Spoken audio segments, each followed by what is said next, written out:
আজকে ঢাকা শহরটা এমন একটা অবস্থা হয়েছে যে কোনো নিয়ম শৃঙ্খলার মধ্যে নাই, না থাকার কারণে আমরা সবাই বলি যে এইভাবে তো ঢাকা শহর চলতে পারে না। আপনারা যদিও ব্যবসা করেন, যদিও যারা রিক্সা চালায়, যারা বাস চালায়, যারা আমরা হাঁটি, সবার মধ্যে কিন্তু একটা ডিসস্যাটিসফ্যাকশন যে না এইভাবে চলে না, এটা একটা সুন্দর হওয়া দরকার।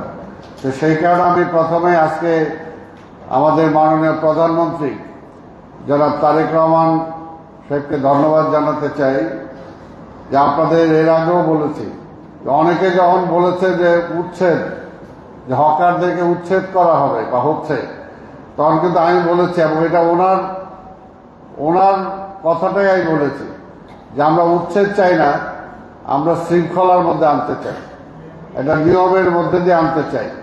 তো সেই কারণেই আমি ওনাকে ধন্যবাদ জানাই। উনি সবসময় আমাদেরকে বলেছেন বারবার, এই যে লোকগুলো এখানে ব্যবসা করে তারা তো নিজেরা বেঁচে থাকার তাগিদেই করে, নিজেরা পেটের টানেই করে, তার পরিবার পরিজনকে নিয়ে যাতে ভালোভাবে থাকতে পারে সেটার জন্যই তো করে। কাজে আমরা রাস্তা পরিষ্কার করব, ফুটপাথ পরিষ্কার করব, কিন্তু এই লোকগুলোর বেঁচে থাকার কি ব্যবস্থা হবে? কাজে উনি কিন্তু অনেক মানবিক। তো সেই কারণে উনি সবসময় আমাদেরকে বলেছেন যে তাদের তো বিকল্প ব্যবস্থা গ্রহণ করতে হবে।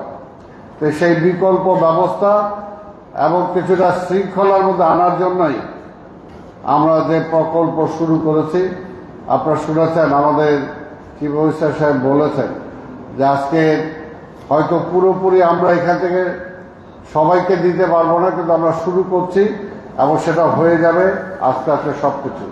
আর আরেকটা যেটা ধরেন, এতদিন আপনারা ফুটপাতে ব্যবসা করছেন, রাস্তার মধ্যে ব্যবসা করছেন, যেটা ওই যে আমির সাহেব বলছে, ওনারা তো চান না যে পুলিশ যে আপনাদেরকে উঠায় দেয়, আপনাদেরকে দৌড়ায়, আপনাদেরকে ধরে নিয়ে আবার জেলে দিয়ে যায়, এটা তো কোনোভাবেই কাম্য না।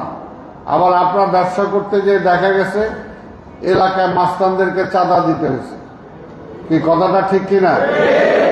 আমরা চাঁদা মুক্ত চাই।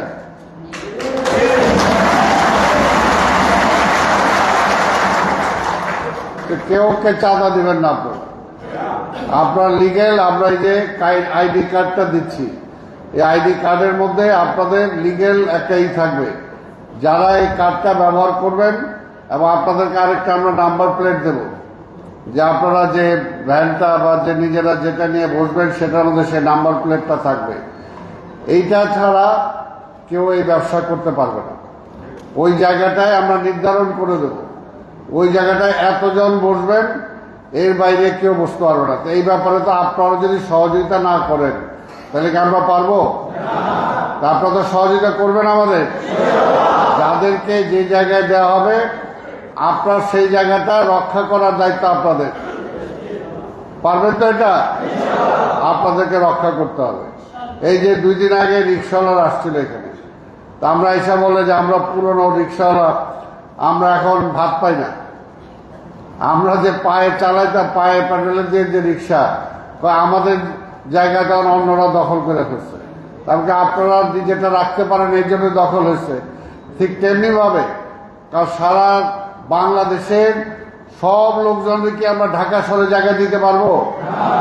এটা তো একটা নিয়মের মধ্যে আসতে হবে। আমরা তো চাই যে খুলনা বা যশোর, সেখানেও বাজার আছে, সেখানেও হাট আছে, তো সেখানে কুমিল্লায় আছে, সব জায়গায় আছে, যার যারটা সেখানে যদি নির্ধারণ করে দেওয়া হয়, সারা দেশে সবাই সব জায়গায় ব্যবসা করুক, কিন্তু সব যদি ঢাকা শহরে চলে আসে তাহলে এই ঢাকা শহর চলবে?